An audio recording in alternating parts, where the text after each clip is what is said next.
Students considering the Yoga Teachers College often ask, what type of yoga are you training in? What's the style of yoga? The reality is there's so many different styles of yoga out there. When I first started teaching yoga, we were all like little teaching robots. We taught the exact same class day in, day out. Everyone I knew did this. Some people taught 26 and 2. They taught hot yoga. Some people like me taught the Ashtanga primary series. Some people taught like a classic 12-pose Shivananda class. But we were all like these robots. We'd go into the studio, we'd teach, we'd go home, wake up, do it again and again and again. The yoga market's really changed dramatically. For yoga teachers, thank goodness, it is a much better job. There's a lot more challenge and diversity. So in a typical day, one of our graduates might work with teenage kids in the morning. They might teach elder, people in their 70s in the afternoon. And maybe on the weekends, they work with triathletes or CrossFitters. And those are very, very different classes.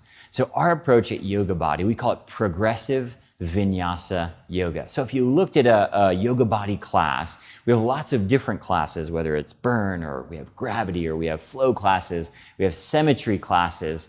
If you look at a class, the beginning and the end of our class looks very much like an Ashtanga or a Vinyasa or a flow class.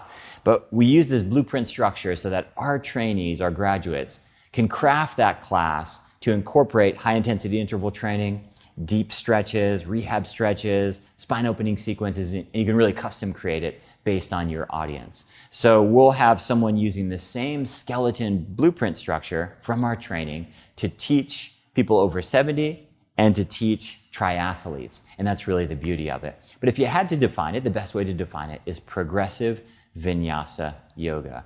So for sure, movement and breath are coordinated. For sure, every class we have sun salutes, standing sequence. Every class we have a peak pose. We do back bends, we do headstands. But some classes look and feel very much like a high intensity class. Some classes look and feel very much like a deep stretching class. I hope that's helpful. If you have other questions about our sequences, or if you'd like to check out some of our practice videos, probably the best way, just scroll down below and we'll have some links.